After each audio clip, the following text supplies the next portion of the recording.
Hello, good afternoon, good morning, good evening, wherever you may be in the world. My name's Alistair and this is my channel, Basic Books. And today I have another book haul. Wow, okay, yeah. Seems whenever I get a few quid together, I tend to go on a buying spree, which is good because I'm reading at a very high level at the moment. So, what have I got for you today? I think I've got 12 books. I think. Yeah, I think it's 12. It's a mixture of horror, science fiction, and fantasy, as always. And let's start off with some science fiction. This is Larry Niven's The Patchwork Girl. Okay, this is. I remember having this book many years ago. Um, this is the Orbit edition from. When was this one? 1987. It originally came out about 1980 and it was first published in 1982 here in the UK. And I probably picked it up in 1982 in my long past uh, book collection. Um, I've read a few Larry Niven's and Jerry Purnell over the years. Been a long time since I've read any because it's been a long time since I've read any amount of science fiction. But I remember this. I think I bought this, but I never read it, and I thought, well, I'll give it a try. Um, so this is only the most beautiful woman on Luna could have sent a near fatal laser beam into the chest of the Thor speaker for the asteroids. And with the evidence stacked against her, she may be destined for the organ bank where criminals wait to repay society with their bodies. Investigator Gil Hamilton will need to move fast to save her from becoming a nicely arranged stack of spare parts. So that's where we get Patchwork Girl from. Okay, so that's the first one on the list. Let's go. No, not in any particular order. Now this one came as a recommendation from it's John Oversight, Steve over at Sci-Fi Scavenger, Ash, Merry Gentle. I've just finished a Merry Gentle White Crow, which was very interesting. I remember reading many years ago Golden Witch Breed from her and enjoying it thoroughly. But this one's a bit of a tome. So I don't know when I'm going to get around to this, but I was intrigued by what Steve said over, what John said over on Sci-Fi Scavenger. So Ash: A Secret History, Mary Gentle's magnificent tale of the gutsy and beautiful mercenary leader Ash will take you on an unforgettable ride through medieval Europe as it never quite was. For Ash, life has always been arquebuses and artillery, swords and armour, and the true horrors of hand-to-hand combat. War is her job, but she doesn't realise that the voice in her head is not the Lord and his saints, but something far stranger. And on her unlikely shoulders lies the destiny of a Europe threatened by the depredations of an infidel army more terrible than any nightmare. One of the things I like about Mary Jane is that she writes very credible female characters, obviously being a woman, and also she's local. She lives quite near to where I live, so. Yeah, I'm looking forward to that because it came very highly recommended.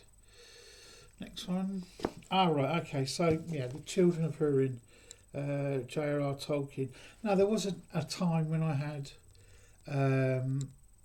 all of the histories of Middle Earth, as you do if you're a Tolkien fanatic.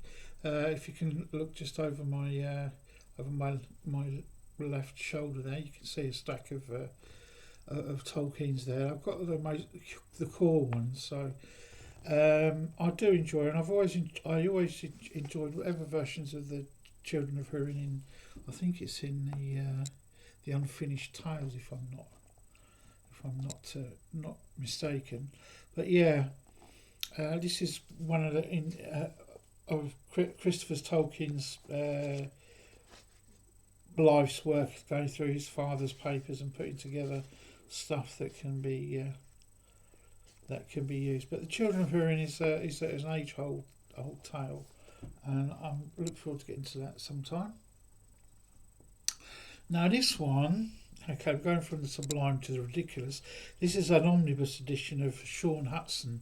Those of you who were drug up during the late 70s, early 80s would know Sean Hudson. This is Relics and Spawn and Shadows. It's 3 books of his in one omnibus. Sean Hudson is of a type, I don't know, Guy N. Smith, James Herbert. He's a bit of a takes a bit from each of those, for early James Herbert and all of Guy N. Smith. Relics. When a hidden chamber filled with the skulls of children is found by an archaeological dig, the discovery triggers a series of murders in which the victims are horrifically mutilated. Something evil is waiting. Something monstrous is loose. Spawn. Released from the mental hospital where he has spent all his adult life, Harold Pierce is given a job as a hospital porter, but that job involves the disposal of aborted fetuses, something which brings back nightmare memories of Harold's accidental killing of his baby brother years before. Shadows. In Oxford and Paris, psychic investigators are attempting to probe forbidden areas of the mind. In New York, writer David Blake is studying the methods of miracle healer Jonathan Matthias. Driven by their own desperate motives, these researchers are about to unlock Pandora's box, to unleash the horrifying forces of destruction hidden deep within us all. Okay, so if I know anything about Sean Hudson, it's going to be lots of gore and lots of sex. So, good-o. Right. This one, China Mieville. I never know how to pronounce his name. Kraken. I like China Mieville. I've read King Rat and Perdido Street Station. And I thought, wow, I keep seeing this and it keeps popping up, so I thought I'd buy it. And his prose is very lush. I like the way he uses language. The ones I've read was the first 3, King Rat, Perdido Street Station and The Scar. Oh, and Unlundun is another one of his that I've read as well, which was quite good. So an impossible theft, a legendary beast, a holy war. Deep in the research wing of the Natural History Museum is a prized specimen, something that comes along much less often than once in a lifetime. A perfect and perfectly preserved giant squid. But what does it mean when the creature suddenly and impossibly disappears? For curator Billy Harrow, it's the start of a headlong pitch into a London of warring cults, surreal magic, apostates and assassins. It might just be that the creature he's been preserving is more than a biological rarity. There are those who are sure it's a god that someone is hoping will end the world. I mean, I always like these hidden underground societies in London. I mean, I love the Rivers of London books. I mean, many people, don't, but I do. I think they're very interesting. And knowing London as I do, kind of you can get up. There's another one by Christopher Fowler, I think it was, which was set in a department or on the rooftops of London. What was it called? I can't remember now. But that was another an underground society, as it were, but overground. So, and anything that's kind of maybe a little bit alternate about London is always welcome. So this one is an author whom I have a bit of a problem with. I should really love his books, but I sometimes like his books and I sometimes don't, and I don't understand why.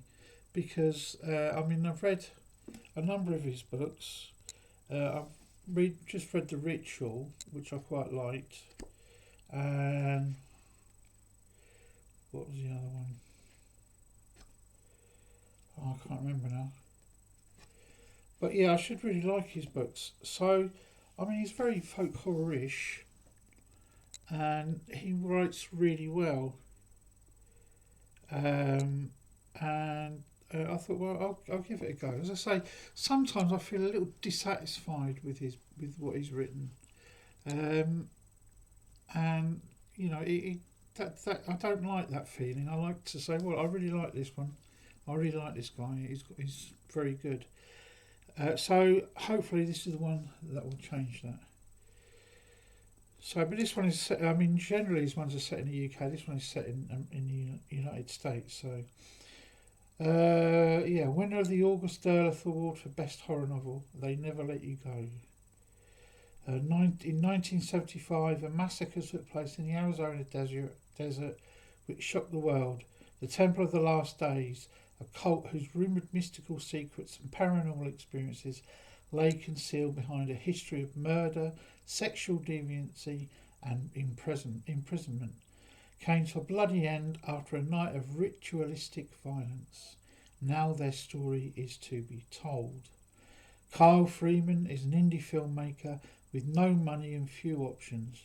So when he lands a commission to make a documentary about the sinister cult and its mysterious leader, he jumps at the chance. As he travels from London to France and then Arizona, tracing the path of the Temple of the Last Days, uncanny events, out-of-body experiences, ghastly artifacts and nocturnal visitors plague him. Finally, he discovers the terrible secrets the cult died to protect. But is it too late to escape their hideous legacy? Yeah, it should be a good one. I may give that a go soon, very, very soon. Now, yes, my ongoing read and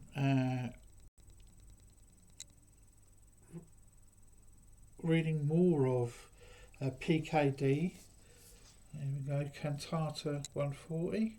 Apparently, this was buy one get one half price. Don't know where, but that's the sticker on the front. It's quite a nice cover. I'll have to get that sticker off there. Yeah, so I've decided that I read a lot of Dick or PKD over the years, but there's been I kind of went off him a little bit.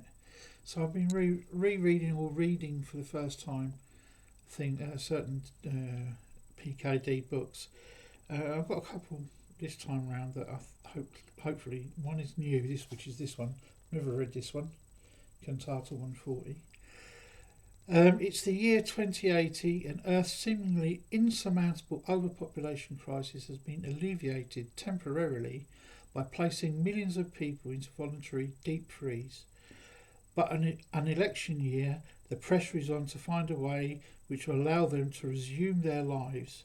It seems an insoluble problem, until a flaw in the new instantaneous travel system opens up the possibility of finding new worlds to colonise. So yeah, it's interdimensional, multi-dimensional. What is this written? Multiversal. This was 1966. So yeah, this was first published. But yeah, that's that one. And the other one, which is also Alternative Earth, is The Man in High Castle, which I read years and years ago. And then they had the series. Was it on Prime, I think, or Apple? One of those. I can't remember now. I think it was Prime, which was actually quite good. So yeah, that's one I've read. I read years ago, The Man in the High Castle, and it's an alternative history where the Axis powers won, and it's set in the United States, where one half of the United States, or 1/3 of the United States is run by the Nazis, and the other coast, the west coast of the United States, is run by the Japanese. Excuse me. Excuse me. It was run by the Japanese, and there's a no man's land between them. But yeah, that's a good one. So this one, yeah. Okay, I picked this up just out of. Can you see that? God Killer. Now I've heard good things about this. This is the first in a series, I think, not a trilogy. Or is it a trilogy? I don't know. Book 1 of the Fallen Gods trilogy. It sounded intriguing. Now this is, to me, is new fantasy. I don't know, as I say, I've been out of the loop for quite a long time. This one came out, when did it come out? 2024. So it's 2000, so it's not that far, not long ago. So yeah, this sounded interesting. So yeah, I'm going to give that one a go sometime soon. I hope to God it's not bloody romantic, because I hate that stupid romantic. I mean, be fantasy or be romance, but don't do that. It's romanticy. I find very patronising. And then this one, so another horror book from Master of Horror, Graham Masterton, Black Angel. I read Graham Masterton voraciously back in the 80s. He was a particular favourite of mine, and I recently reread what was it? I can't remember, Manitou, a couple of others that I read back then, and I thought I'd try some of his later ones. So this one came out, when did this one come out? 1991. So yeah, it's not that new. But yeah, it's of a time when I didn't read Master. But Black Angel, he's a master of his craft. So excuse me. In a city wreathed in fog, the satanic killer stalks the streets. Enter Lieutenant Foggier, who, assisted by a spiritualist medium, must discover the reason for the slayings. But the truth he unearths is beyond anything he encountered in the real world. For the killings are paving the way for a force so powerful that the lives of a few innocents seem insignificant in comparison. Packed with twists and laced with spiritualism, witchcraft and demonology, Black Angel moves at a breakneck pace from its stomach-churning opening to the explosive final confrontation between man and demon. Yeah, Graham Masterton, his books kind of, that's how things go along. It's generally a resurrected demon or god or whatever, or power, supernatural power, trying to break back through to this side of the supernatural curtain. And it's all good stuff. It's all very, very good stuff. So then this one, see that? Yeah, Boneland, Alan Garner. I love Alan Garner. The Owl Service is one of my all-time top 100 books. One of the top 10, along with his two other books, which are precursors to this one. That is The Weird Stone of Brisingamen and The Moon of Gomruth. This one, those have two children in them, Colin and Susan, and it takes place on Alderley Edge, where Alan Garner was brought up. I did a video about that. It was one of the first videos I did, and this is the concluding book in the trilogy, Weirdstone trilogy, and apparently it's a bit weird, a bit strange. It wouldn't be Ungana if it wasn't strange. But yeah, Professor Colin Westerfield spends his day at Jodrell Bank using the radio telescope to look for his lost sister in the Pleiades. At the same time, and in another time, the Watcher keeps the stars above the earth. Before the age of 13, Colin's mind is a blank, and after that he recalls everything, every minute of every hour of every day. But Colin will have to remember what happened if he wants to find his sister, and the Watcher must find the woman. Otherwise the skies will fall and there will be only winter, wanderers and the moon. Okay, yeah, so yeah, I mean one that I read recently that I also love is Elidor, and Redshift are the ones that I read. Now I vaguely recall reading some of his other books after that, but because it's difficult to get hold of his books when I was living abroad, I didn't read, and I didn't know about this one until not recently, but since coming back to the UK. This was published in 2013.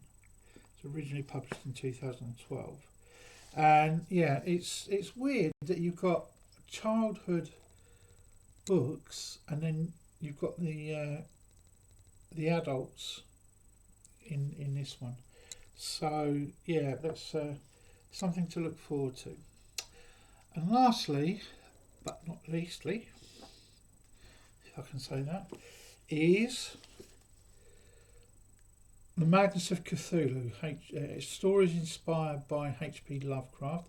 This is edited by S.T. Joshi, who's edited everything about Lovecraft in the last 30 years, I think. This is a book that it's a short story collection, and it's got never before seen tales by Heather Graham, Lewis H. Gresh, Caitlin R. Kiernan, J.C. Koch, Joseph S. Pulver Sr., Michael Shea, John Shirley, William Browning Spencer, Menely Tem, Jonathan Thomas, Donald Tyson, K.M. Tonso, and Harry Turtledove. Now, the only ones of those I know are Michael Shea, John Shirley, and Harry Turtledove. So all the others are new to me. But there are two long-lost classics of Lovecraftian fiction by Arthur C. Clarke and Robert Silverberg. So I never knew that they wrote, that Arthur C. Clarke and Robert Silverberg wrote anything that's Cthulhu linked. Apparently these two stories were based or inspired by At the Mountains of Madness, which I've got on the shelf behind me. So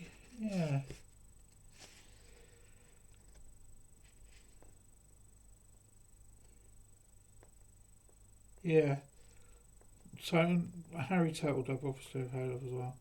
So yeah, I'm quite looking forward to reading that as well. That'll be one that I can dip in and out of over the time. So yeah, that's the last one. That was 1, 2, 3, 4, 5, 6, 7, 8, 8, 9, 2, 3, 4, 5, 6, 7, 8, 10, and 12. That's 12 books there. That's what I've got for this month, and I'm looking forward to diving in and out of those. I mean, I've been buying a lot of books recently, which is good, because it's always better to have books than not have them. That's what I've always said. If you've read any of these books, please let me know in the comments what you thought of them, and hopefully I shall see you soon. So don't forget to like and subscribe if you would. That would help me out a lot. and hopefully I'll see you all soon.